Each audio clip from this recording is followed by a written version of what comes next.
الحمد لله نحمده ونستعينه ونستغفره ونؤمن به ونتوكل عليه وأشهد أن لا إله إلا الله وحده لا شريك له وأشهد أن سيدنا سندنا حبيبنا ومولانا محمد أعوذ بالله من الشيطان الرجيم بسم الله الرحمن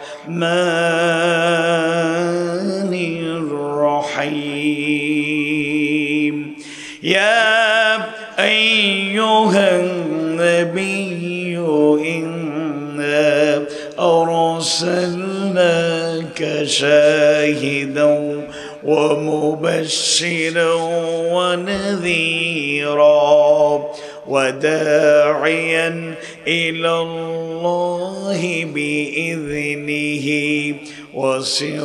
وسراجا منيرا وقال تعالى إن الله وملائكته يصلون على النبي يا أيها الذين آمنوا صلوا عليه وسلموا تسليما اللهم صل على محمد وعلى آل محمد كما صليت على إبراهيم وعلى آل إبراهيم إنك حميد مجيد اللهم بارك على محمد وعلى آل محمد كما باركت على إبراهيم وعلى آل إبراهيم إنك حميد مجيد رسول আমার ভালোবাসা রসুল আমার আলো আশা রসুল আমার প্রেম বিরহের মূল আলোচনা রসুল আমার কাজে কর্মে অনুপ্রেরণা রসুল আমার ভালোবাসা রসুল আমার আলো আশা রসুল আমার প্রেম বিরহের মূল আলোচনা রসুল আমার কাজে কর্মে অনুপ্রেরণা যখন দারুণ দুঃখ নামে আমার জীবন জুড়ে বিপদ আপদ মুসিবতে মরি পড়ে পড়ে তখন তোমার শৈশব কৈশোর যোগায় সান্ত্বনা রসুল আমার কাজে কর্মে অনুপ্রেরণা আশা হতো জীবন যখন দুর্বিষহ লাগে ব্যর্থ এবং পরাজিত স্মৃতিগুলো জাগে তখন তোমার বদর উহুদ জোড়ায় যন্ত্রণা রসুল আমার কাজে কর্মে অনুপ্রেরণা।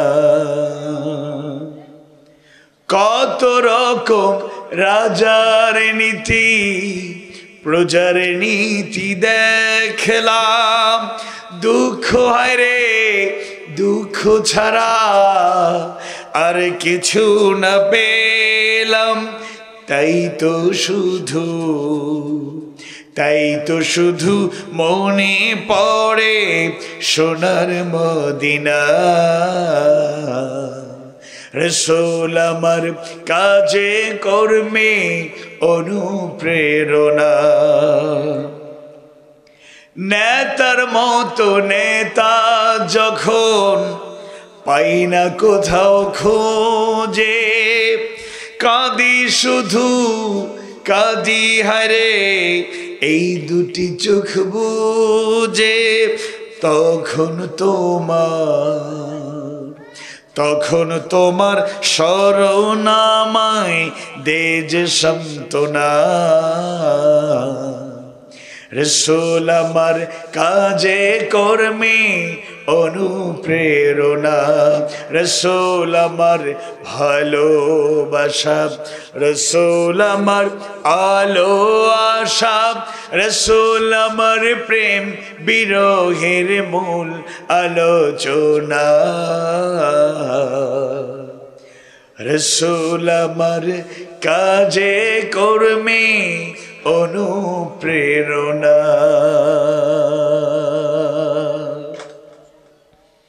রব্বি জিদনি ইলমা, রব্বি ইশরাহ লি সাদরি ওয়া ইয়াসসির লি আমরি ওয়াহলুল উকদাতাম মিন লিসানি ইয়াফকাহু কওলি। ঐতিহ্যবাহী নোয়াখালী জেলার বেগমগঞ্জের গুরুত্বপূর্ণ জনপদ ছয়ানী, এই জনপদে প্রতিষ্ঠিত ঐতিহ্যবাহী দ্বীনি শিক্ষা প্রতিষ্ঠান আলেমে দ্বীন, ইসলামী চিন্তাবিদ, ইসলামিক স্কলার, মুফাসসিরিন, ওয়াইজিন, দাঈ ইলাল্লাহ, আদর্শ মুমিন মুমিনা, আদর্শ নাগরিক তৈরির অন্যতম পরিচিত প্রতিষ্ঠান দারুস সালাম মডেল দাখিল ও হিফজুল কোরআন মাদ্রাসা কর্তৃক আয়োজিত চতুর্থ বার্ষিক তাফসীরুল কোরআন মাহফিলের সমাপনী অধিবেশনের মুহতারাম সভাপতি, যাদের নেতৃত্বে এই প্রতিষ্ঠানটি এগিয়ে যাচ্ছে, অন্যতম কান্ডারি, শিক্ষানুরাগী, সমাজসেবক, এই জনপদের পরিচিত ব্যক্তিত্ব জনাব ইকবাল হোসাইন, মাহফিলের মধ্যমণি হযরত উলামায়ে কেরাম, শিক্ষক বৃন্দ, অভিভাবক মণ্ডলী, তালেবে ইলম বৃন্দ, পর্দার আড়ালে মা বোনেরা, সাংবাদিক বন্ধুগণ, মিডিয়া ব্যক্তিত্বগণ, প্রশাসনের বিভিন্ন পর্যায়ের দায়িত্বশীল ব্যক্তিবর্গ, বাজারের সম্মানিত ব্যবসায়ী বৃন্দ, প্যান্ডেলে, মঞ্চে, রাস্তাঘাটে, বাড়িঘরে, দূর দূরান্ত থেকে যারা আমার কথাগুলো শুনছেন, মুমিন মুমিনা, সবার প্রতি আন্তরিক কৃতজ্ঞতা জানাই। শুকরান, জাযাকুমুল্লাহু খাইরান। আজকের মাহফিলে আসতে পেরে আপনারা খুশি না বেজার? সবাই পড়ছি আলহামদুলিল্লাহ। রব্বানা লাকাল হামদ হামদান কাসীরান তাইয়িবান মুবারাকান ফীহ। আল্লাহ তাআলা আমাদেরকে তার গোলাম হিসাবে কবুল করে নিন, আমিন ইয়া রাব্বাল আলামিন। আমি আপনাদের সামনে কোরআনুল কারীমের পরিচিত একটি সূরা থেকে যে বিষয়গুলো আলোচনা করতে চাই, যে কথাগুলো বললাম এই আলোকেই, কারণ নবীরা যে দায়িত্ব পালন করে গিয়েছেন, সর্বশেষ নবী ছিলেন খাতামুন নবিয়্যিন, বিশ্ব নবী সাইয়্যিদুল মুরসালিন মুহাম্মদুর রাসূলুল্লাহ সাল্লাল্লাহু আলাইহি ওয়াসাল্লাম। নবী রাসূল আর আসবেন না, রাস্তা বন্ধ। তবে এই দায়িত্ব কারা পালন করবে? আল্লাহ রাসূল নিজে জানিয়ে গেলেন, শিখিয়ে গেলেন, বুঝিয়ে গেলেন, অনুপ্রাণিত করলেন। আল উলামা ওয়ারাসাতুল আম্বিয়া, আলেমগণ নবী রাসূলের ওয়ারিস। এখানে যারা হাফেজে কোরআন হতে এসেছে, এখানে যারা তালেবে ইলম, এরাই ভবিষ্যতের বড় বড় মুফাসসির, বড় বড় দাঈ আল্লাহ, জগৎ বিখ্যাত ইসলামী স্কলার, জগৎ বিখ্যাত হাফেজে কোরআন। এরাই আমাদের ভবিষ্যৎ, এরাই ফিউচার লিডার। সুতরাং তাদেরকে উদ্দেশ্য করে আমরা মুমিন মুসলমান যারা আছি, মুমিন মুমিনা যারা আছি, আমরা নবী রাসূলের রেখে যাওয়া সেই কাজটা আঞ্জাম দিয়ে যাব। সেই কথাগুলোই আমি আপনাদের সামনে স্মরণ করিয়ে দেওয়ার চেষ্টা করব ইনশাআল্লাহ। ওয়া তাওফীকি ইল্লা বিল্লাহ। কোরআনুল কারীমের 33তম সূরা, সূরা আল আহজাব, যেটা মাদানী সূরা, সেই মাদানী সূরার 45 এবং 46 নম্বর আয়াত কারিমায় আল্লাহ তাআলা তার নবীকে উদ্দেশ্য করে 5টি দায়িত্ব, 5টি কর্মপন্থার কথা বলে গেলেন। আল্লাহ রাসূল সেই 5টি গুণে গুণান্বিত ছিলেন, 5টি দায়িত্ব পালন করে গিয়েছেন। এখন বর্তমানে এই দায়িত্বগুলো আমরা পালন করব। তাই আসুন আয়াত 2 থেকে 5টি গুণাবলী আল্লাহ কি জানিয়ে দিলেন আমরা জানার চেষ্টা করি, বোঝার চেষ্টা করি, এবং আমরা যেন মানতে পারি। আল্লাহ কবুল করুন, বলুন আমিন। আউযু বিল্লাহি মিনাশ শাইতানির রাজীম। বিসমিল্লাহির রাহমানির রাহিম। ইয়া আইয়ুহান নাবিয়্যু ইন্না আরসালনাকা শাহিদাও ওয়া মুবাশশিরাও ওয়া নাযীরা ওয়া দা'iয়ান ইলাল্লাহি বিইذনিহি ওয়া সিরাজাম মুনীরা। 33তম সূরা, মাদানী সূরা, অর্থবোধ তাৎপর্যমণ্ডিত সূরা, সূরা আল আহজাবের 45-46 নম্বর আয়াত কারিমায় আল্লাহ তাআলা তার নবীকে উদ্দেশ্য করে জানায়া দেন, ইয়া আইয়ুহান নবী, হে নবী, ইন্না আরসালনাকা, নিশ্চয় আমি আপনাকে প্রেরণ করেছি, শাহিদান, সাক্ষী হিসাবে, ওয়া মুবাশশিরান, সুসংবাদদাতা হিসাবে, ওয়া নাযীরা, সতর্ককারী হিসাবে, ওয়া দা'iয়ান ইলাল্লাহি বিইذনি, আর আল্লাহর অনুমতি ক্রমে তার দিকে আহ্বানকারী হিসাবে। সুবহানাল্লাহ। ওয়া সিরাজাম মুনীরা, আর আলোকোজ্জ্বল প্রদীপ হিসাবে, যে প্রদীপ থেকে আলো ছড়িয়ে পড়ে। আল্লাহু আকবার। আল্লাহ তাআলা তার নবীকে উদ্দেশ্য করে 5টি কর্মপন্থা, 5টি দায়িত্ব, 5টি গুণাবলীর কথা জানায় দেন। তার মধ্যে 1 নাম্বার হলো আল্লাহ রাসূলকে তিনি প্রেরণ করেছেন শাহিদ হিসাবে। আল্লাহ রাসূল শাহিদ, সাক্ষী, উইটনেস।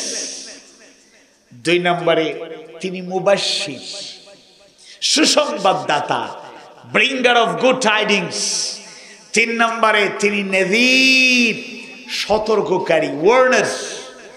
4 নম্বরে তিনি হচ্ছেন দাঈয়ান ইলাল্লাহ, দাঈ ইলাল্লাহ, সামাউনার টু আল্লাহ, কলার টু আল্লাহ, আল্লাহর দিকে আহ্বানকারী। আল্লাহু আকবার। ওয়া সিরাজাম মুনীরা, এবং আলোকোজ্জ্বল প্রদীপ, যে প্রদীপ থেকে আলো ছড়িয়ে পড়ে।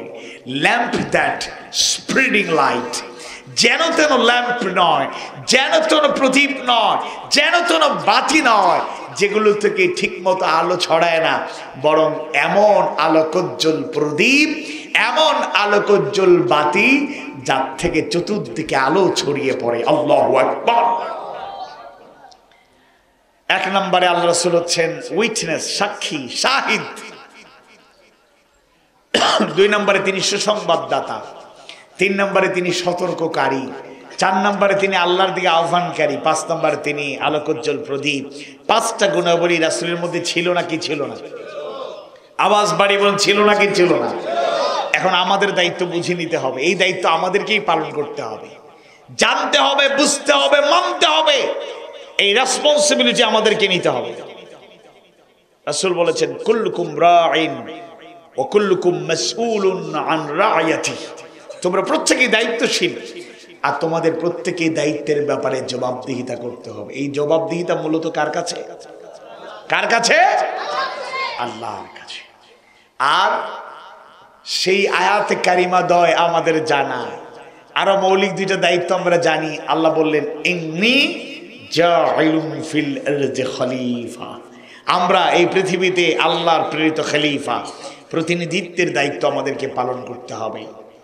আর সূরা আয-যারিয়াতের 56 নম্বর আয়াতে কারিমা আল্লাহ তাআলা বলেছেন আমরা গোলাম কার? আওয়াজ বাড়ি বলো, গোলাম কার?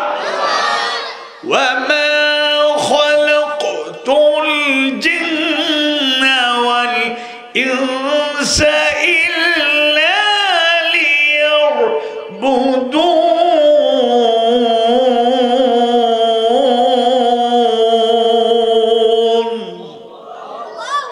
আর আমি জিন এবং মানব জাতিকে আমার গোলামি ছাড়া অন্য কোনো উদ্দেশ্যে সৃষ্টি করিনি, অর্থাৎ একমাত্র আমার গোলামি করার জন্য সৃষ্টি করেছি। ইমানদার ভাইয়েরা,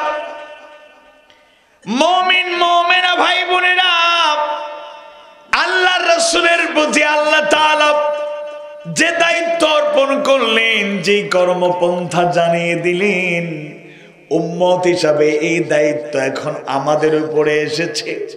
আল্লাহ তাআলা এমন একটা বিধান নাজিল করলেন যেটাকে পরিপূর্ণ করে দিলেন। সেই বিধানের নাম কি? ইসলাম। সেই বিধানের নাম কি? ইসলাম। ইসলামটাকে পরিপূর্ণ করে দিলেন কে? আল্লাহ তাআলা।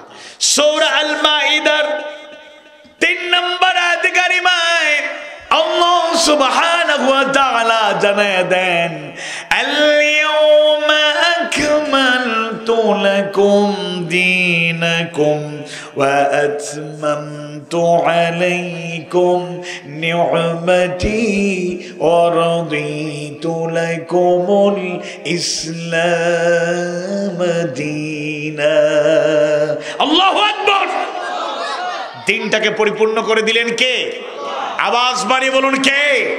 সুতরাং সেই দিনটাকে মজবুত ভাবে আঁকড়ে ধরতে হবে। অন্য আয়াতে আল্লাহ তাআলা মনোনীত করে দিয়েছেন যে জীবন ব্যবস্থাকে জানিয়ে দিলেন ইন্নাদ-দীনা ইনদাল্লাহিল ইসলাম, নিশ্চয় আল্লাহর কাছে একমাত্র মনোনীত জীবন ব্যবস্থার নাম কি?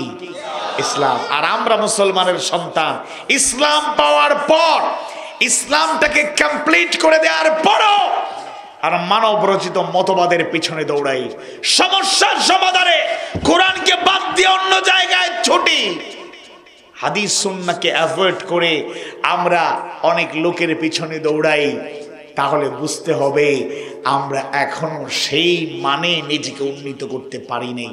ইমানদার দাবি করি, নিজের পরিচয় মুসলমান বলি, কথার মাধ্যমে কাজের মাধ্যমে আমরা পরিচয় দিতে পারি নাই। ইসলাম is the complete code of life, ইসলাম পরিপূর্ণ জীবন ব্যবস্থা। এটা পাওয়ার পরে আর নতুন করে সমস্যার সমাধানে অন্য কোনো জীবন আদর্শের পিছনে ছোটাছুটির কোনো প্রয়োজন আছে? আওয়াজ বাড়ি বলুন, প্রয়োজন আছে? মাতকিতা বোঝা যায়নি না, সিলেটি ভাষায় আওয়াজ করতাম, সিলেটি ভাষায় আওয়াজ করলে কিছু বুঝবানি। আবার নোয়াখালীর ভাষায় এত বেশি সময় চালাইতে পারতাম না, তুরাতুরি হইতে পারবো আর কি। আপনারা ভালো আছেন কেন? ভাত খাইছেন কেন? ওয়াজ শুনবেন কেন? এই তো শেষ। এছাড়া বেশি আর চালানো যাবে না। আপনাদের কষ্ট হচ্ছে না তো? আচ্ছা, সূরা আলে ইমরান 3য় সূরার 110 নম্বর আয়াত কারিমায় আল্লাহ সুবহানাহু ওয়া তাআলা কত সুন্দর করে জানিয়ে দিচ্ছেন আউযু বিল্লাহি মিনাশ শাইতানির রাজীম কুনতুম খায়রা উম্মাতিন উখরিজাত লিন-নাস تأمرون بالمعروف وتنهون عن المنكر كنتم خير أمة, তোমরা সর্বোত্তম জাতি, উখরিজাত লিন-নাস, তোমাদেরকে বের করা হয়েছে মানুষের জন্য, প্রেরণ করা হয়েছে মানুষের জন্য তথা মানুষের কল্যাণের জন্য। কি করবে তোমরা? তা'মুরুনা বিল মা'রুফ, তোমরা সৎ কাজের আদেশ করবে, ওয়া তানহাউনা আনিল মুনকার, অসৎ কাজে নিষেধ করবে। সুবহানাল্লাহ। একই সূরা আলে ইমরানের 104 নম্বর আয়াত কারিমায় আল্লাহ সুবহানাহু ওয়া তাআলা তাকিদ দিয়ে জানায় দেন, ওয়ালতাকুম মিনকুম উম্মাতুন ইয়াদউনা ইলাল খায়র ইয়া'মুরুনা বিল মা'রুফি ওয়া ইয়ানহাউনা আনিল মুনকার। আল্লাহু আকবার। আর অবশ্যই তোমাদের মধ্যে একদল লোক থাকতে হবে যারা মানুষকে খায়রের দিকে, কল্যাণের দিকে ডাকবে, সৎ কাজের আদেশ করবে, অসৎ কাজে নিষেধ করবে। এই দায়িত্বটা কার? এটা আমাদের, বুঝে নিতে হবে। এই দায়িত্বগুলো আমাদের, কারণ আল্লাহ নির্দেশ দিচ্ছেন। আমরা আল্লাহর গোলাম, আমরা আল্লাহর গোলাম, আল্লাহর দাস। দাস হিসাবে বেশি লম্বা কথা বলার কোনো দরকার নেই। আপনার অধীনে কেউ যদি কাজের লোক থাকে, আপনি যদি কাজের লোকের ঠিকঠাক মতো সাপোর্ট না পান, তাকে ঘরে রাখবেন? রাখবেন না। কাজের লোককে আপনি বলছেন যাও এক গ্লাস পানি নিয়ে আসো, সে বললো এখন না, আমি 10 মিনিট পরে ফ্রি হব, এরপরে আনবো। এই লোককে আপনি কখনো আপনার ঘরে রাখবেন? আপনার উপরে মাতব্বরি করে। নাউযুবিল্লাহি মিন যালিক। আপনি বললেন যাও পানি নিয়ে আসো, আনছে পানি, খাবার উপযোগী না, মনে হচ্ছে যেন কোনো খাল বিল নালা আবর্জনা থেকে পানি তুলে নিয়ে আসছে, পরিষ্কার পানি নয়। এইরকম লোককেও কাজের লোক হিসাবে আপনি কখনোই অ্যাকসেপ্ট করবেন না। আবার একজন লোক বললেন যাও এক গ্লাস পানি নিয়ে আসো, সে বিসমিল্লাহ বলে সুন্দর করে গ্লাসটা ধুয়ে পরিষ্কার করে ডান হাত দিয়ে পানি নিয়ে চেক করে এরপরে ডান হাত দিয়ে সুন্দর করে পানি দিল। আপনি দেখেই গ্লাসের কন্ডিশন দেখে বুঝতে পারছেন এই মাত্র পরিষ্কার পরিচ্ছন্ন করে ধুয়ে সুন্দর করে ডান হাত দিয়ে সে দিয়েছে। এইরকম কর্মচারী বা খাদেমদের প্রতি আমাদের মনটাও দুর্বল হয়ে যায় না? যায়। দুনিয়ার সামান্য অধীনস্থ কোনো ব্যক্তি যদি দায়িত্বটা ঠিক মতো পালন না করে, কোন কর্মচারী যদি যথাযথভাবে দায়িত্ব পালন না করে, আমরা মানুষ হিসাবে, মালিক হিসাবে খুশি হতে পারি না। চাকরি থেকে অনেককে বাদ দেই, কাজের লোককে বিদায় দিয়ে দেই, এরকম আছে না নাই? আর আমরা আল্লাহর গোলাম, এত ভুল করি, এত ভুল করি, এত নাফরমানি করি, এত সীমা লঙ্ঘন করি, এত ত্রুটি বিচ্যুতি আমাদের মাঝে। কই আল্লাহ তো রাগ করে আমাদের উপর জুলুম করেন না। আল্লাহ সুযোগ দেন, বারবার সুযোগ দেন, এরপরও যদি বান্দা ফিরে আসে আল্লাহ তাআলা ক্ষমা করে তাকে প্রিয় বান্দাদের কাতারে শামিল করে দেন। সুবহানাল্লাহ। আমরা অনেক বড় দায়িত্ব নিয়ে কাজ করছি, সুতরাং আমরা কল্যাণের পথে থাকবো, কল্যাণের দিকে মানুষকে ডাকবো, সৎ কাজের আদেশ করব, অসৎ কাজে তাতেই নিষেধ করব। আল্লাহ রাসূল 1 নাম্বার শাহিদ হিসাবে তিনি দায়িত্ব পালন করলেন। মৌখিকভাবেও তিনি শাহিদ, সাক্ষী দিলেন, তিনি কাজের মাধ্যমে সাক্ষী দিলেন, এবং তিনি আরেকবার সাক্ষী দেবেন হাসরের কঠিন ময়দানে যখন উম্মতে মুহাম্মদী আটকে যাবে, পাশে দাঁড়াবেন একজনই, বিশ্বনবী মুহাম্মদ রাসূলুল্লাহ সাল্লাল্লাহু আলাইহি ওয়াসাল্লাম। আল্লাহ রাসূলের শাফায়াত দরকার আছে না নাই? আওয়াজ বাড়ি বড় দরকার আছে না নাই? এমন কঠিন সিচুয়েশন, নবী রাসূলুল্লাহ পর্যন্ত নফসি নফসি করতে থাকবেন, একজন নবী একজন রাসূল থাকবেন ব্যতিক্রম, যিনি নফসি নফসি করবেন না, যার জবানে জারি থাকবে উম্মতি উম্মতি উম্মতি।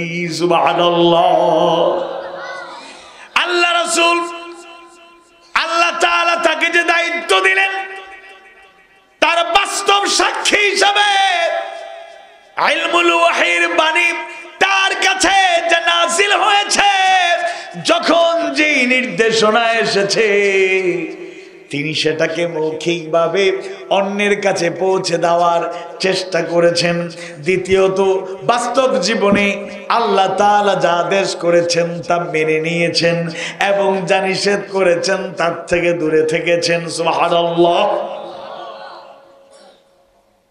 আল্লাহ রাসূল সাক্ষী। আজকে আমরা সত্যের সাক্ষ্য, ইসলামের বাস্তব প্রতিচ্ছবি হতে পারছি কিনা আমাদেরকে চেষ্টা করতে হবে। শুনুন, মুজাহিদ যারা, জিহাদ, জিহাদ মানে মারামারি কাটাকাটি যুদ্ধ বিগ্রহ নয়। 5টা কাজের ধারাবাহিকতার নাম জিহাদ। কয়টা কাজ? 1, দাওয়াত। দাওয়াত চলবে আল্লাহর দিকে, রাসূলের দিকে, কোরআনের দিকে, হাদিস সুন্নাহর দিকে, জান্নাতের দিকে, নামাজ, রোজা, হজ, যাকাত, ইবাদত, বন্দেগীর দিকে। 2 নাম্বার শাহাদাত আলান নাস, মানুষের সামনে সাক্ষী হয়ে যাওয়া, বাস্তবে ইসলামের প্রতিচ্ছবি হয়ে যাওয়া। আজকে কথার মাধ্যমে আমরা সাক্ষী হলেও ফেইলি ওয়া আমালি, কাজের মাধ্যমে সাক্ষী হতে পারছি না। আমাদের সমাজে যারা কারা নেতৃত্ব দেয়, কারা নেতৃত্ব দেয়, নির্বাচনের আগে তো কত বক্তৃতা আমরা শুনি, কত বক্তৃতা শুনি। নোয়াখালীর একজন এমপি সাহেব, কি করিম সাহেব, কি না, একরামুল করিম সাহেব গতদিন সংসদে বলছেন, মাননীয় স্পিকার, নোয়াখালী বিভাগ চাই। কি বিভাগ চাই? আপনারা চাননি কেন? না নীরব হয়ে গেছে? লোকেরা ট্রল করে, হাসাহাসি করে, আপনারা আপনাদের দাবি চালায় যাবেন। আর হেনির লোকেরা কই? হেনির লোক কই? হেনির লোক কয় আরা নোয়াখালীর সাথে নাই, আরা চিটাগাংয়ের সাথে চলে যাবে। নোয়াখালী বিভাগ চাই এর মানে আমি বুঝাতে চাচ্ছি, জনপ্রতিনিধিরা কথা বলছেন, কিছু কথা আছে লজিক্যাল, বাস্তব করেন ওনারা। আর অনেক নেতারা আছে ওয়াদা যা করে অধিকাংশই রক্ষা করতে পারে। আরো আসতে বলেন, পারে? আওয়াজ বাড়ি বলুন, পারে? বাংলাদেশ হলো এক আজব দেশ। বক্তৃতা রাখে, ওই উখিয়া টেকনাফের এক নেতার বক্তৃতা শুনে আমি কিছু সময় হাসলাম। কয়, আমার উখিয়া টেকনাফে ইয়াবা ঢুকতে পারবে না, সাপ্লাই হতে পারবে না, ইয়াবার সাথে যুক্ত কোনো ব্যক্তি নিরাপদে থাকতে পারবে না, প্রশাসনকে দিয়ে ধরিয়ে দেব। আর আমরা খবর পাই তিনি ইয়াবার গডফাদার। বড় বড় বক্তৃতা, দুর্নীতিমুক্ত সমাজ চাই, আমরা খবর পাই তিনি দুর্নীতির মহারাজা। কেউ কেউ আছেন সন্ত্রাস মুক্ত এলাকা চাই, সন্ত্রাস মুক্ত এলাকা চাই, কিন্তু নিজেই সন্ত্রাসীদের গডফাদার। আছে না নাই? আমরা কথার মাধ্যমে এক একজন যেন ফেরেশতা, কিন্তু আমলি যদি একটু খোঁজখবর নেওয়া যায় দেখবেন অবস্থা খুবই করুণ, খুবই করুণ, খুবই করুণ। বলেন ঠিক কিনা? অথচ আল্লাহ তাআলা বলেন, ইমানদারদের উদ্দেশ্য করে বলছেন, ইয়া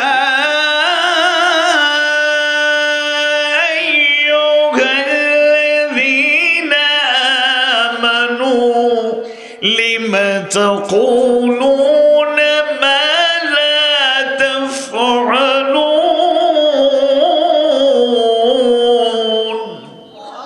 হে ইমানদারগণ, তোমরা যারা ঈমান এনেছো, লিমা তাকুলুন, কেন এমন কথা বলো, মা লা তাফআলুন, যা নিজে করো না। সুবহানাল্লাহ বলেন। আল্লামা লুৎফুর রহমান হাফেজ রাহিমাহুল্লাহ, হাফিজাহুল্লাহ, তো আজকে সকাল পর্যন্ত বললাম, কিন্তু এখন তো আর রাহিমাহুল্লাহ। আল্লামা লুৎফুর রহমান সাহেবের বাড়ি একবার দুদকের অভিযান হলো। কারা অভিযান করলো? দুদক। বাড়ি ঘরের অবস্থা দেখা, বাড়ি ঘরের অবস্থা দেখা আর কোন তদন্তের দরকার আছে? আল্লাহু আকবার। কত নিট এন্ড ক্লিন। এইরকম আলেমরা যদি বলে দুর্নীতিমুক্ত বাংলাদেশ চাই, তাহলেই দুর্নীতিমুক্ত দেশ হবে। বলেন ঠিক কিনা? বেশি দিন আগের কথা না, মন্ত্রী ছিলেন, বাংলাদেশের 2টা মন্ত্রণালয়ের মন্ত্রী ছিলেন। ইদানিং কালে তার বাড়ির ছবি দেখলাম ভাইরাল। মাটির একটা বাড়ি, ভাঙা একটা বাড়ি, দুইটা মন্ত্রণালয়ের মন্ত্রী দায়িত্ব পালন করার পরেও মাটির ঘর, এটা কি আদৌ সম্ভব? সম্ভব, প্রকৃতি ইমানদারদের মাধ্যমে সম্ভব। আওয়াজ বাড়ি বলো ঠিক কিনা? একজন মজলুম দিনের পথের অগ্রসৈনিক, তার স্ত্রী ইন্তেকাল করলেন। স্ত্রীর জানাজায় তিনি বিলম্ব হলেও, মজলুম অবস্থায় হলেও অনুভূতি পেয়ে হাজির হলেন। অল্প সময়ের জন্য অল্প কথা বললেন। তার মধ্যে স্ত্রীর, তার পরম প্রিয়তমা স্ত্রীর ব্যাপারে দুইটা স্মৃতিচারণ আমার হৃদয়ে টাচ করেছে। আমি একটা স্ট্যাটাসও দিয়েছিলাম, কথাও বলেছি, গতকালও কথা বলেছি। স্ত্রী একদিন বললেন, আপনি যদি চলে যান, অর্থাৎ শহীদ হয়ে যান কিংবা ইন্তেকাল করেন, তাইলে থাকবো কোথায়? আমাদের তো কোনো ঘর নাই, বাচ্চা কাচ্চাগুলো নিয়ে থাকবো কোথায়? তিনি বললেন, জায়গা আছে তো। সুবহানাল্লাহ বলেন, কথা বোঝা যায়? বলে জায়গা তো আছে। কই? আপনি তো বানালেন না। আছে জান্নাতে। সুবহানাল্লাহ। তিনি বললেন, দ্বিতীয় আবদার করেছিলেন একবার, আপনি তো হজে যান, উমরায় যান, আমাকে তো নিয়ে যান না। স্ত্রী বলছেন স্বামীকে। তো স্বামী বলছেন, দিনের পথের অগ্রসৈনিক বলছেন, দেখো আমার টাকা দিয়ে তো আমি যাই না, লোকেরা হজের ব্যবস্থা করে দে, উমরায় যাওয়ার ব্যবস্থা করে দে, তাই যাই। আমার সামর্থ্য নাই, কখনো সামর্থ্য হলে ভবিষ্যতে তোমাকে নিয়ে যাব। কিন্তু সেই আশার পূরণ হলো না। তবে তিনি বলেছেন তার ছেলে মেয়েদের সামর্থ্য হয়েছে, কিন্তু তার মা অর্থাৎ ওনার স্ত্রী তো তখন দুর্বল হয়ে গিয়েছেন, আর যাওয়ার মতো শক্তি ছিল না। দেখুন, এরা এমন এমন দায়িত্ব পালন করেছে, চাইলে কোটি কোটি টাকা কোনো ব্যাপার ছিল না, কিন্তু সততা, স্বচ্ছতা, অ্যাকাউন্টেবিলিটি ইমানদারের পরিচয়। এটাই ইমানদারের পরিচয়, এটাই ইমানদারের পরিচয়। আরেকজন মন্ত্রী ছিলেন, মন্ত্রীরা অনেক সুযোগ সুবিধা ভোগ করেন, এমপিরা অনেক সুযোগ সুবিধা ভোগ করেন। তার সফর সঙ্গী সহ চাইলে বিমানে যাতায়াত করা কোনো ব্যাপারই না, সব ফ্রি, সরকার বহন করবে। কিন্তু তিনি বললেন, না, সময় আমার হাতে আছে, আমি ট্রেনে যাব, কম খরচে যাব। এরপরে ডিসি সাহেব ফোন দিলেন যে আমাদের ঐতিহ্যবাহী জনপদে আপনি আসছেন, সার্কিট হাউস তো প্রস্তুত, কত লোকের খাবারের আয়োজন করব। তারা তো চান্স পাইলে 250, 300, 500 মানুষের আয়োজন করবে, আর ওইদিকে 5000 লোকের টাকা নাই হয়ে যাবে। আওয়াজ বাড়ি বলুন ঠিক কিনা? স্যার আপনি আসতেছেন আমাদের এলাকায়, সার্কিট হাউসে আপনার সাথে কতজন থাকবে, কতজনের খাবারের আয়োজন করব? তিনি বললেন, কোনো খাবারের কোনো অ্যারেঞ্জমেন্ট থাকবে না। আমি আর আমার সফর সঙ্গীদের খাবারের জন্য সরকারি কোনো টাকা ব্যয় করার কোনো প্রয়োজন নাই, কারণ আমার সংগঠনের অনেক ঘর আছে, অনেক বাড়ি আছে, অনেক টিফিন আছে। বলা মাত্রই প্রতিযোগিতা শুরু হবে নিয়ে আসার জন্য, সরকারের একটা টাকাও খরচ করার প্রয়োজন নাই। সুবহানাল্লাহ বলেন। আমানতদারিতা কাকে বলে? স্বচ্ছতা কাকে বলে? শাহাদাত আলান নাস। আল্লাহ রাসূল শুধু বয়ান করে করে, ওয়াজ করে করে লোকদের হেদায়েত করেন নাই। ছোট্টবেলা থেকে, জন্মের পর থেকে তার আদর্শ দেখে দেখে লোকেরা ঈমান এনেছে। সুবহানাল্লাহ বলেন। কিছু কিছু সন্দেহ ছিল, একটা পর্যায়ে সন্দেহ কেটে গেল, অধিকাংশ লোকেরাই হেদায়েত পেয়ে গেল। আওয়াজ বাড়িয়ে বলুন আল্লাহু আকবার। কথার মাধ্যমে রাসূল শুধু দাওয়াত দেন নাই, সাক্ষী হিসাবে নিজেকে উপস্থাপন করেন নাই, ফা'লি ওয়া আমালি, বাস্তব কাজের সাক্ষী জাতিকে হেদায়েতের আলোকচ্ছটায় উদ্ভাসিত করেছে। আল্লাহু আকবার। আল্লাহ রাসূলের দ্বিতীয় কর্মপন্থা, দ্বিতীয় দায়িত্ব, দ্বিতীয় গুণ জানা দেন। আল্লাহ তাআলা বলেন, আমি আপনাকে প্রেরণ করেছি মুবাশশির হিসাবে। আপনি মুবাশশিরান, আপনি মুবাশশির, আপনি সুসংবাদদাতা, ব্রিঙ্গার অফ গুড টাইডিংস। তাই আল্লাহ রাসূল সব সময় সুসংবাদ দিতেন। জোরে কোন সুবহানাল্লাহ। যখনই আল্লাহর পক্ষ থেকে কোন সুসংবাদ নাজিল হতো, জানায় দিতেন বিশ্বনবী মুহাম্মদুর রাসূলুল্লাহ সাল্লাল্লাহু আলাইহি ওয়াসাল্লাম। আমরা তার উম্মত, আমরা সুসংবাদ বেশি শুনাই না দুঃসংবাদ বেশি শুনাই? সুসংবাদ। আপনারা মুক্তি যেন পান, আমরা যেন মুক্তি পেতে পারি, সত্য পথে থাকতে পারি। এই মাহফিলগুলোতে এই কথাগুলোই বলা হয়। কোরআন থেকে কথা বললে এটাই মহাসত্য কথা, হাদিস সুন্নাহ থেকে কথা বললে এটাই গ্রহণযোগ্য সত্য সুন্দর কথা। আর আমার বানানো কথা বললে ভুল ত্রুটি হবে নাকি হবে না? আওয়াজ বাড়ি বল, হবে নাকি হবে না? আল্লাহ রাসূল সুসংবাদ পৌঁছে দিতেন।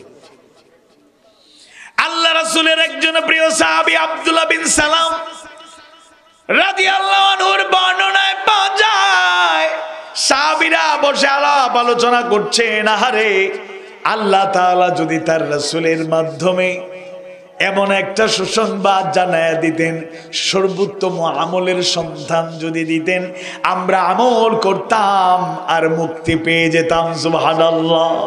আমল করতাম আর জান্নাতে চলে যেতাম, জাহান্নামের আগুন থেকে বাঁচতাম।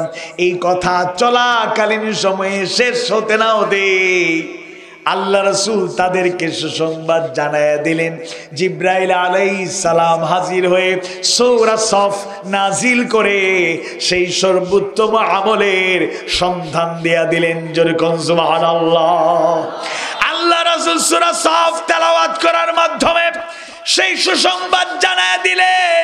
তার মধ্যে 10 থেকে 13 নম্বর আয়াত যদি আমরা তেলাওয়াত করি তাহলে আমরা সেই সুসংবাদ পেয়ে যাব। আল্লাহ তাআলা ইমানদারদের সম্বোধন করে এমন একটা ব্যবসার সন্ধান দিতে চাইলেন। হাল আদুল্লুকুম আলা তিজারা, বললেন আমি কি তোমাদেরকে এমন একটি ব্যবসার সন্ধান দেব না তুনজিকুম মিন আযাবিন আলীম, যা তোমাদেরকে জাহান্নামের মর্মন্তুদ আযাব থেকে মুক্তি দেবে। জোরে কোন সুবহানাল্লাহ। আর কি 12 নম্বর আয়াতে বললেন ইয়াগফির লাকুম যুনুবাকুম, তোমাদের গুনাহ খাতা maaf করা হবে। সুবহানাল্লাহ বলেন। আর কি ওয়াইদখিলকুম জান্নাতিন তাজরি মিন তাহতিহাল আনহার, এমন জান্নাতে প্রবেশ করানো হবে যার তলদেশ দিয়ে ঝর্ণা ধারা প্রবাহিত। সুবহানাল্লাহ। দুনিয়ার ঝর্ণা ধারা দেখেই তো আমরা মুগ্ধ। সিলেটে যারা যান অন্যতম একটা টার্গেট থাকে মাধবকুণ্ডে যাওয়া। আল্লাহর প্রাকৃতিক পাহাড়ের উপর থেকে কি সুন্দর সারাটা বছর 24 আওয়ার্স প্রতিনিয়ত প্রতি মুহূর্তে এত পানি যে কোথা থেকে আসে আল্লাহু আলাম। ঝর্ণার পানি সুন্দর করে নিচে নেমে আসছে, ঝর্ণা ঝরছে, সুন্দর পানি পড়ছে, মানুষ দেখে আল্লাহর শুকরিয়া আদায় করে সুবহানাল্লাহ। সবাই বলি আলহামদুলিল্লাহ।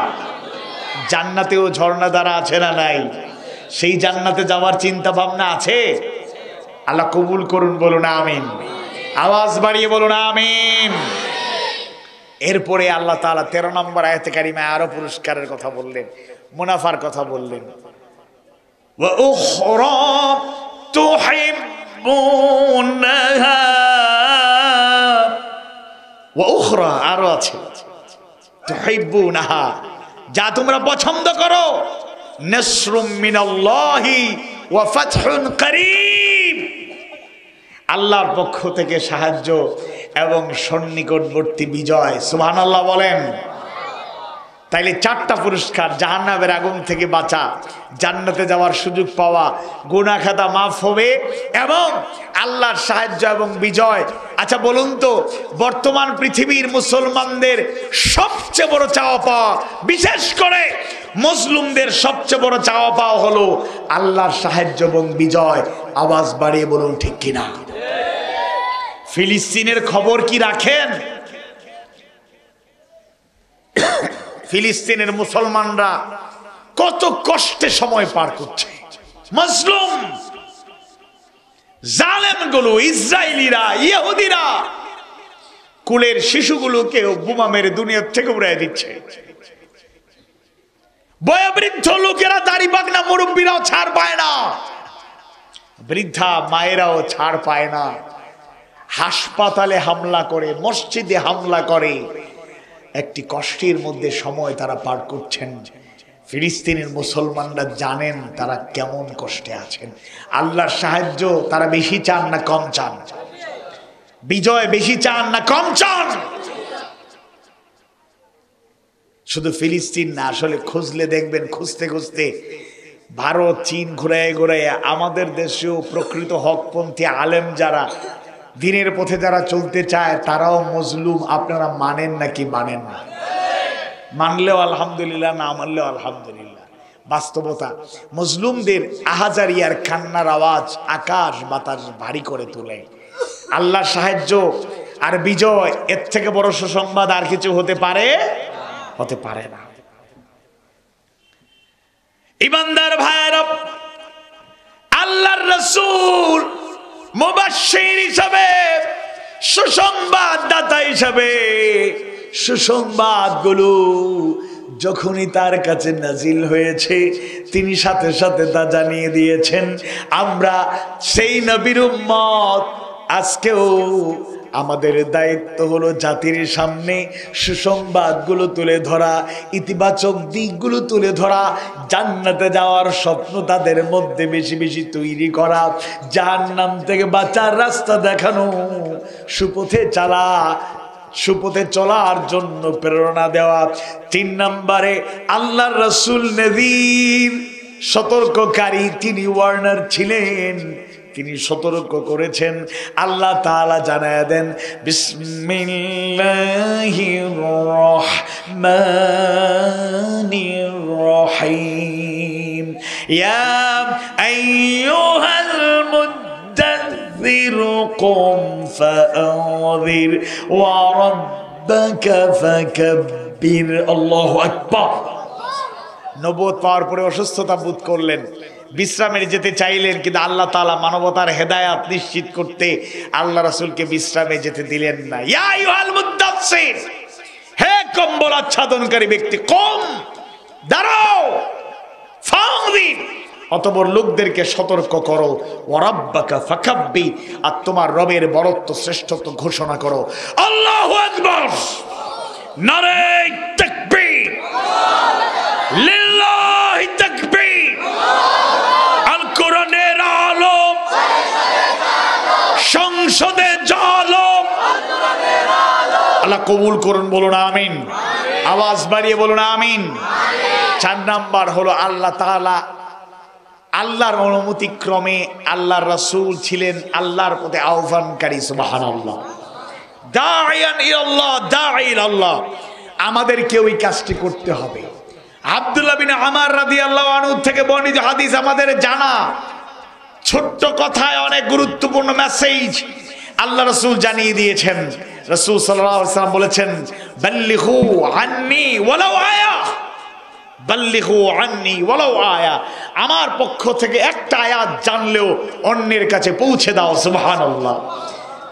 ইমানদার ভাইরা, মুমিন মুমিনা ভাই বোনেরা, আমরা যারা ইমানদার মুমিন মুমিনা, মনে রাখবেন ইমানদার মানেই দাঈ ইলাল্লাহ। শুধু আলেমে দ্বীনরা ডাকবেন, ইমাম খতিবরা ডাকবেন, মুফাসসিররা ডাকবেন, ওয়াইজরা ডাকবেন, বক্তারা ডাকবেন, উস্তাদরা ডাকবেন, এরকম নয়। বরং মুসলমান মানেই হলো দাঈ ইলাল্লাহ। শুধু একা একা ইসলামের চর্চা করলে চলবে না, লোকদেরকে সত্য সুন্দরের দিকে, নামাজের দিকে, রোজার দিকে, হজের দিকে, যাকাতের দিকে, ঈমানি সমৃদ্ধি, আমলি সমৃদ্ধির দিকে ডাকতে হবে। আল্লাহ তাআলা সূরা হামিম আস-সিজদার 33 নম্বর আয়াত কারিমায় দাঈ ইলাল্লাহর মর্যাদা এবং করণীয় সম্পর্কে জানায়া দেন, ওয়ামান আহসানু কওলাম মিম্মান দাআ ইলাল্লাহি ওয়া আমিলা সালিহান ওয়া ক্বালা ইন্নানি মিনাল মুসলিমিন। আর তার কথার চাইতে উত্তম কথা আর কার হতে পারে যে মানুষকে আল্লাহর দিকে ডাকে, নেক আমল করে এবং ঘোষণা করে আমি মুসলমানদের মধ্যে অন্তর্ভুক্ত। আওয়াজ বাড়িয়ে বলুন সুবহানাল্লাহ, আওয়াজ বাড়িয়ে বলুন সুবহানাল্লাহ। তবে ডাকার ক্ষেত্রে আমি শুধু কয়েকটা পয়েন্ট আপনাদেরকে শুনি। আমরা ডাকবো আল্লাহর দিকে। ডাকবো কার দিকে? আল্লাহর দিকে। ডাকবো হিকমত প্রজ্ঞা বুদ্ধিমত্তার সাথে। আল্লাহ বলেছেন উদু ইলা সাবিলি রাব্বিকা বিল হিকমাতি ওয়াল মাউইজাতিল হাসানা ওয়াজাদিলহুম বিল্লাতী হিয়া আহসান। আমরা হিকমার সাথে, প্রজ্ঞার সাথে, ইন্টেলেকচুয়ালিটির সাথে, দূরদর্শিতার সাথে আমরা ডাকবো, আমরা সৎ উপদেশ দিয়ে ডাকবো।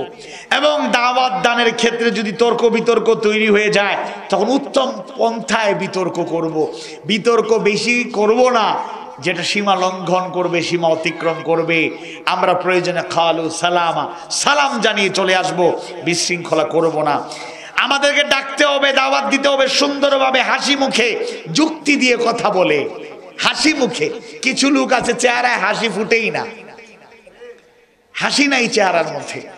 বিশ্বাস করুন, স্টুডেন্ট লাইফে দিনের পথে চলতে গিয়ে এই শিক্ষাটা পেয়েছি। কলেজ ইউনিভার্সিটির আঙিনায়, মেডিকেলের আঙিনায়, বুয়েটের আঙিনায়, মাদ্রাসার আঙিনায়, যে কোনো জায়গাতেই যারা রেসপন্সিবল ছিলেন, যারা রেসপন্সিবিলিটি, যাদের দায়িত্ব ছিল, সবচেয়ে যোগ্য দায়িত্বশীল তিনি, যিনি হাসি মুখে ছাত্র সমাজের সাথে কথা বলতে পারতেন। যে দায়িত্বশীল হাসি মুখে কথা বলেন তার ডানে বামে সামনে পিছনে লোকেরা ঘুর ঘুর ঘুর ঘুর করে। আর যারা কর্কশ কণ্ঠের অধিকারী, ভাব গাম্ভীর্যতা বেশি, রিজার্ভ থাকেন বেশি, এদের ধারে কাছে বেশি লোকেরা আসে না। আপনি হাসি মুখে কথা বলবেন, যুক্তি দিয়ে কথা বলবেন। এরপরে দাওয়াতি কাজ দিনে রাতে সবসময় করব। আমরা ব্যক্তিগতভাবে কিছু টার্গেট নিয়ে দাওয়াতি কাজ করব। প্রকাশ্য দাওয়াতি ময়দানে কথা বলবো, মানুষকে উৎসাহ দেব, কঠোর পন্থা অবলম্বন করব না, বক্তব্য সহজভাবে উপস্থাপন করব, ইসলামের উত্তম কল্যাণকর সহজ সুন্দর চিত্র মানুষের সামনে তুলে ধরব। মন্দের জবাব দিব ভালো দিয়ে, ইজফা বিল্লাতি হিয়া আহসান। মন্দের জবাব মন্দ দিয়ে নয়, ভালো দিয়ে দেব। আল্লাহ সে আলোকে আমাদেরকে ভূমিকা পালনের তৌফিক দিন, আমিন। আর সর্বশেষ গুণ ছিল আল্লাহ রাসূলের, তিনি ছিলেন সিরাজাম মুনীর, আলোকোজ্জ্বল প্রদীপ, ল্যাম্প দ্যাট স্প্রেডিং লাইট। এমন আলোকোজ্জ্বল প্রদীপ যার থেকে চতুর্দিকে আলো ছড়িয়ে পড়ে। বিশ্বাস করুন, আল্লাহ রাসূলের চারিত্রিক সৌন্দর্যের আজকে যে অবস্থা আমরা দেখছি, কিয়ামত পর্যন্ত আল্লাহ রাসূলের জীবন আদর্শকে যদি উসওয়ায়ে হাসান হিসাবে গ্রহণ করা যায়, ব্যক্তিগত জীবন থেকে শুরু করে জীবনের প্রতিটা ক্ষেত্রেই আমরা আদর্শ মানুষ, আদর্শ মুমিন মুমিনা হতে পারবো ইনশাআল্লাহ। আল্লাহ রাসূলের নেগেটিভ কথা কেউ কোনোদিন বলতে পারে নাই, শত্রুরাও তার প্রশংসা করত। জাহিলি জামানায় জাহেলরাই বলেছিল, কারণ মুহাম্মদের মতো সত্যবাদী আর কাউকে পায় নাই, বলেছিল মুহাম্মদ তুমি শুধু মুহাম্মদ নও, আস-সাদিক, তুমি সত্যবাদী। ব্যবসায়ীরা লেনদেন করে বলেছিল মুহাম্মদ তুমি শুধু মুহাম্মদ নও, তুমি আল আমিন, তুমি বিশ্বস্ত। আল্লাহ রাসূলের সাথে চলাফেরা করে সবাই এটা বুঝতে পেরেছিল যে মুহাম্মদের চরিত্র কোনো প্রশ্ন করা যাবে না। মুহাম্মদ ওয়াদা করলে রক্ষা করে, আমানত রাখলে রক্ষা করে। হিজরতের সময়ও অল্প আমানত তার কাছে জমা ছিল, তিনি পৌঁছে দিতে পারেন নাই, রওনা হতে হয়েছে দায়িত্বের কারণে। আলী বিন আবি তালেবকে দায়িত্ব দিয়ে বললেন, আলী আমার বিছানায় শুয়ে থাকো, দায়িত্ব পালন করে আল্লাহ বাঁচিয়ে রাখলে তুমি আসবে। সুবহানাল্লাহ। আসুন সূরা আল আহজাবের 45-46 নম্বর আয়াতে কারিমার আলোকে আল্লাহ তাআলা তার নবীকে উদ্দেশ্য করে যে 5টি কর্মপন্থা, 5টি দায়িত্ব, 5টি গুণাবলীর কথা বললেন, যেই গুণগুলো আল্লাহ রাসূল তার জীবনে পুঙ্খানুপুঙ্খরূপে গ্রহণ করেছিলেন, আমরা তার উম্মত হিসাবে, মুমিন মুমিনা হিসাবে, এজ এ মুসলিম হিসাবে আমরা যেন এই গুণগুলো অর্জন করতে পারি। আমরা যেন সত্যের সাক্ষী হতে পারি, কোরআন হাদিস সুন্নাহর বাস্তব প্রতিচ্ছবি হতে পারি। আমরা যেন সুসংবাদদাতা হতে পারি, আমরা যেন জাতিকে সতর্ককারী হতে পারি, আমরা যেন আল্লাহর পথে আহ্বানকারী হতে পারি, আমরা যেন আলোকোজ্জ্বল প্রদীপের মতো চারিত্রিক সৌন্দর্যে, মাধুর্যপূর্ণ সৌন্দর্যে যেন আমরা দীক্ষিত থাকতে পারি। আল্লাহ তাআলা সেই তৌফিক আমাদেরকে দান করুন, আমিন ইয়া রাব্বাল আলামিন। কথাবার্তায় ভুল ত্রুটি হলে আল্লাহ তাআলা ক্ষমা করুন, আপনারা ক্ষমা সুন্দর দৃষ্টিতে দেখবেন। আপনাদের সবার জন্য দোয়া থাকলো, আমার জন্য সবাই দোয়া করবেন ইনশাআল্লাহ। ওমা তৌফিক ইল্লা বিল্লাহ।